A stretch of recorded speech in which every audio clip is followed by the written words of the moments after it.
제가 여기 서야 될 자리인지 잘 모르겠는데 하나님이 세워주신 줄 알고 제 마음속에 주신 것을 그대로 전하도록 하겠습니다. 먼저 아멘네 15주년 이종철 집사님 안지도 꽤 됐는데 열심히 뛰시는 집사님이신 것 같아요. 그래서 너무 제가 좋아하고 감사하고 아멘넷이 하나님께서 우리에게 양심을 선물로 주신 것처럼 우리 한인 교계에 또한 있는 모든 자들에게 그런 귀한 양심과 같은 선물이 되어주셨으면 좋겠고요. 앞으로 한 가지 더 바란다면 방향과 소망을 주실 수 있는 그런 미디어 선교가 되시길 바라겠습니다. 오늘 제가 맡은 토픽은 이민 한인교회 소명이라는 토픽입니다. 소명. 제가 사전을 찾아봤어요. 소명의 뜻이 뭔가. 소명은 왕의 부르심입니다. 왕의 부르심. King's Summon. 벌써 그 말 자체에 굉장히 의미가 있는 것 같습니다. 만약 소명이 우리에게 있다면 두 가지를 얘기하고 있습니다. 첫째는 부르심이가 있고 둘째는 부르심 위에 분명한 목적이 있다는 것입니다. 그렇죠? 그래서 먼저 그 부르신 분은 누구신가 생각해 볼 때 사도행전 17장에 사도 바울이 아테네에 가서 그 아리오파가스라는 데서 설교를 하죠. 거기서 무슨 설교를 하냐면 모든 민족의 연대와 경계를 정하시는 하나님. 이건 참 기가 막힌 말입니다. Set the boundaries in time. 지금 우리 한인 이민이 약 200만이 70년대 이민의 바람을 타고 지난 50년 동안 몰려왔습니다. 이제 50년이 됐습니다. 70년도 초반에서부터 이제 2018년 거의 21세기가 시작한 지 20년이 되는데 50년 동안 200만이 몰려오고 그리고 이제는 이민의 문이 서서히 닫히기 시작해가지고 거의 문이 오지 않고 있는 그런 상태입니다. 그렇다면 하나님께서 우리를 지난 50년 동안 200만을 보내신 하나님의 소명은 뭘까? 한번 생각해보는 그런 시간을 가졌으면 합니다. 우리 70년대 초반부터요 갑자기 이민이 와가지고요 80년대, 90년대에는 피크를 이루었습니다. 그런데 지금 2018년 이제는 아까 말씀하신 대로 이민을 포함해서 한인들이 더 이상 늘어나지는 않고 있습니다. 이것과 정비례해서 우리 이민교회가 80년대, 90년대에는 급성장했습니다. Rapid growth. 그렇죠?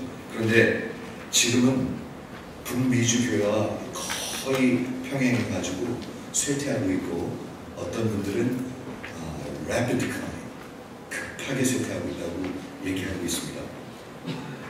2012년에 캘리포니아에서 대대적인 서베이가 하나 있었어요. 한인교회 1세 목사님들, 2세 목사님들, 그리고 다민족 목사님들, 그리고 평신도들 약 600교회가 서베이를 해가지고 30명 정도가 인바운드 해가지고 있었던 서베이가 있었는데 그 중에 여러 가지 중요한 것들이 있는데 제가 저를 놀라게 했던 건 뭐냐면 90년도 초까지 한인 전체 이민 온 사람들의 70%가 교회를 다녔다고 합니다. 70%. 100명이 있으면 70명이 교회에 인바운드했다고 해요. 그게 90년대 초반인데 막 그 20년 만에 20년이 채 안 됐는데 그 70%의 레이시 20%로 떨어졌습니다. 잠시 한번 생각해 보시면 좋겠어요. 100명이 있었는데 70명의 교회 다니다가 20년 만에 20명만 교회 다니는 그런 게 우리의 지금 현실입니다. 그때는 교회당 지으면 사람들이 몰려왔습니다. 그리고 대형 교회들이 늘어났었습니다. 그러나 지금은 상황이 많이 다르죠. 그냥 주위를 둘러봐도 그렇고요. 그리고 통계를 봐도 그렇고 그때하고는 완전히 다릅니다. 저는 이제 빌리버 신학교 우리 총장님과 우리 같이 일을 하는데 그 빌리컬 총장님, 빌리컬 신학교회 총장님 프랭크 제임스 목사님이 한인교회에 대해서 굉장히 관심을 많이 갖고 있고 한인교회에서 4년 동안 전도사 생활을 했고요.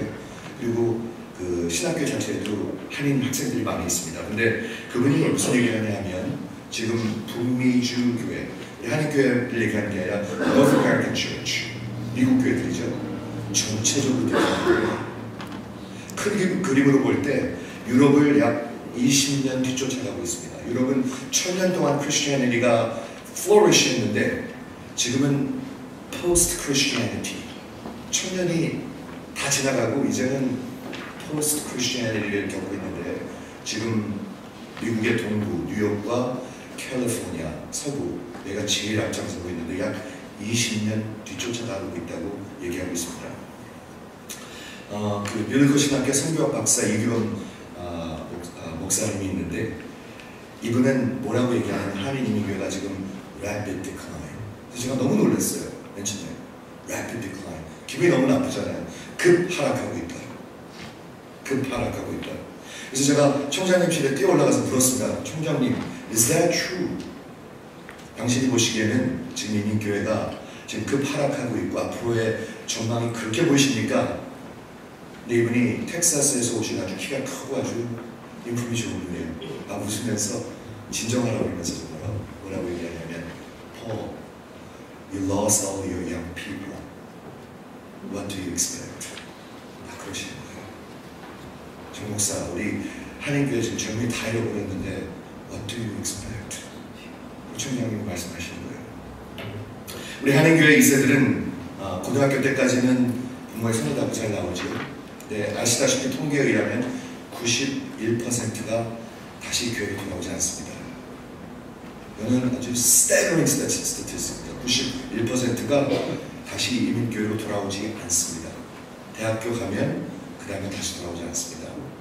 그러면 그 돌아오지 않는 그 나머지 그 91%는 그 젊은이들은 어디로 가는가?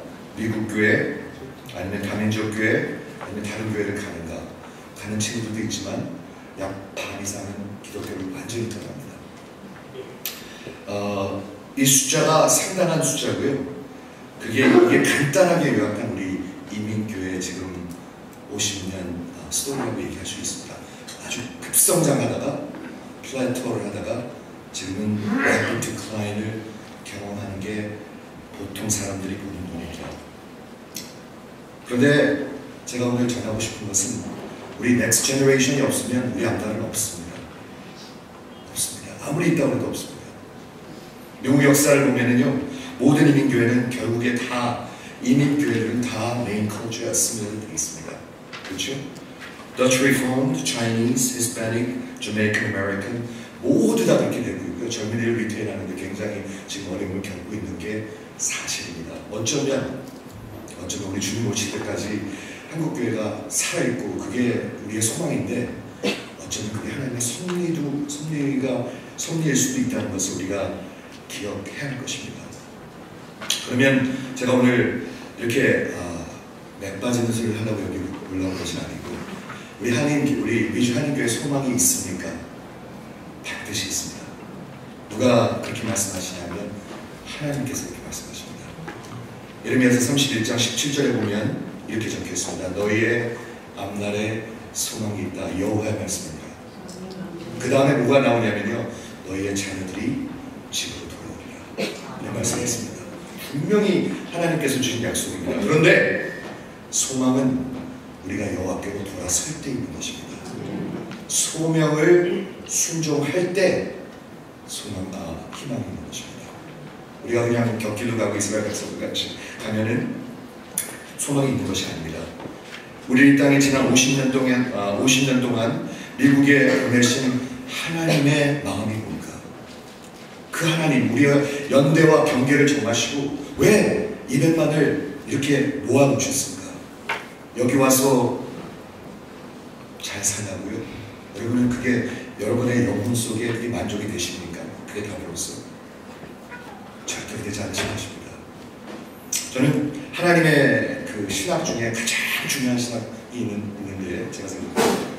우리 하나님은 선교 하나님이시고 지금 하나님은 선교하고 계십니다. Our God is a missionary God, and our God is on a mission. 엄청난 이것이랍니다. 우리 하나님은 사랑이시기 때문에요, 죽어가는 그 영혼들을 그냥 놔둘 수가 없습니다. 반드시 보내셔야 되고 반드시 선교하셔야 합니다. 그래서 아들을 보내셨고 지금도 선교하고 계시고, 그리고 그 하나님의 선교에 우리는 부르심을 받고 소명을 받는 것입니다. 만유의 주제가 되시고 우리 모든 민족의 때와 경계를 정하시고 역사를 이끌어가시는 하나님의 마음의 뜻이 무엇일까? 여기에 귀를 기울일 때 소망이 있습니다. 소망이 거기 있습니다. 우리는 하나님의 마음, 뜻, 미션을 찾아야 합니다. 찾으면 방향이 생깁니다. 방향이 생기면 소망이 있을 것입니다. 여러분 교회에 소망이 있습니까? 가만히 생각해 보세요. 방향이 없으면요 소망이 있을 수가 없어요. 소망, 방향이 있으면 내가 누군지를 알아야 되잖아요. 그렇죠? 내가 누군지를 알려면 나를 보내신 분을 아셔야 되잖아요. 그렇다면 우리 이민교회의 소명은 무엇입니까? 제가 시간 때문에 간단하게 고린도후서 5장 20절에 우리가 그리스도의 사신이 되어 ambassadors, 왕 되신 그리스도 예수와 화목케 하는 메시지를 전하는 것입니다. 이걸 잃어버리면요 우리가 무엇을 위해서 사는지, 무엇을 위해서 교회를 하는지도 잃어버리는 것입니다. 우리가 예수의 사신이라는 의미는 세 가지를 간단하게 의미하는데, 첫째는 우리는 한 나라를 대표합니다. 그리고 그 왕을 대표합니다. 그 왕의 메시지를 가지고 여기 살고 있습니다. 분명히 기억해야 합니다. 두 번째는 이곳은 우리나라가 아닙니다. 여기서 궁극적으로 잘 살라고 보내진 것이 아닙니다. 그걸 깨달으셔야 합니다. 세 번째, 그런 거 우리는 이 땅에서 보내진 왕의 사신, 앰바서더의 삶을 감당해야만 합니다. 우리 이민 1세 차세대 교회 사명은 무엇입니까?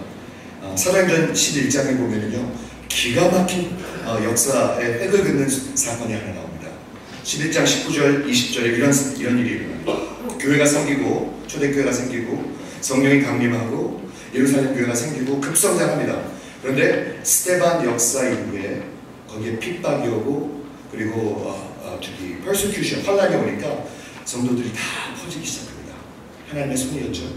그래가지고 사도행전 11장에 보면은 북쪽으로, 물론 사방으로 퍼졌지만 북쪽으로 가게 됩니다. 그래서 구브로와 안디옥까지 이르게 됩니다. 안디옥은 지금의 시리아거든요. 근데 여기에 무슨 트랜지션이 나오냐면, 유대인에게만 예수를 전하던 저들이 구브로와 구레네 몇 사람이 안디옥에 이르러 헬라인에게도 복음을 전했다. 그게 뭐 그렇게 대수로운 얘기인가? 굉장히 중요한 역사적인 순간입니다. 유대교는, 기독교는 유대교에서 나왔는데 유대인의 메시아를 유대인들이 유대인에게만 전했습니다. 수십 년 동안. 그런데 여기 사도행전 11장 19절 20절에 트랜지션이 있습니다. 유대인에게만 전하던 그 유대인의 메시아를 유대인들이 전했죠. 유대인들이 헬라인에게도, 모든 민족에게 복음을 전합니다. 여기에 굉장한 그런 미닝이 있는 것 같습니다. 그때까지 모든 기독교의 센터 오브 오퍼레이션은 예루살렘이었습니다. 예루살렘밖에 없었습니다. 그렇죠? 서서히 복음이 이렇게 퍼지긴 했지만 예루살렘에만 있었습니다. 그러나 하나님이 흩어놓으셔가지고 지중해를 중심으로 한 로마 제국의 그 모든 그 도시들, 안디옥, 그리고 빌립보, 에베소, 아테네, 로마까지 다 번지게 되지요. 그런데 이 11장 사건 기록은 교회사의 중요한 획을 긋는 순간이라고 볼 수 있습니다. 우리 한인 이민교회가 트랜지션 할 수 있다면 우리 앞다리에 정말 소망이 있을 거라고 저는 믿습니다. 무슨 말씀을 드리는 거냐면, 1세 교회가 예루살렘 교회 같은 교회가 되고, 다음 세대 교회가 안디옥 교회 같은 교회가 된다면 저는 소망이 있다고 믿습니다. 그게 소명이라고 성경에서 저는 그 의미를 찾았습니다. 네. 그래서 시간이 벌써 됐네요. 제가 마지막으로 그냥 그러면 구체적으로 우리가 무엇을 해야 될까? 세 가지만. 첫째, 우리가 지금 해야 할 일은 우리 이곳에서 이민 1세가 2세 교회가 미국이 우리가 살고 있는 뉴욕이 하나님의 선교지라고 보셔야 합니다. 선교지는 가는 데가 아닙니다. 여기가 선교지입니다.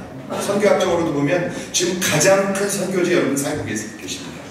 지금 가장 큰 문화적 cultural revolution을 겪고 있는 미국 거기에 지금 살고 계신 것입니다. 두 번째, 우리가 힘을 모아서 1세, 2세 다 힘을 모아서 협력하면서 의도적으로 이 비전과 소명을 가지고 다음 세대들을 키워야 합니다. 아주 의도적으로 키워야 합니다. 널리다가 선교하는 거 좋습니다. 돈 보내는 거 좋습니다. 교회 짓는 거 너무 좋습니다. 하지만 여기서 해야 합니다. 여기서. 세 번째, 이 무브먼트가 꼭 필요한 시기가 됐습니다. 이제는 더 이상 미루면 안 됩니다. 그렇죠? 정말 남미, 아프리카 거기 선교하는 것도 좋지만 뉴욕에 있는 이 2세들과 다음 세대들을 키우면서 우리가 협력해서 의도적으로 사람을 키워야 할 때가 된 것 같습니다. 만약 이 트랜지션 무브먼트가 하나님이 함께 하셔서 하나님의 사람들이 일어난다면 우리는 어쩌면 크게 일하시는 하나님의 손을 보게 될 거라고 저는 믿습니다. 감사합니다.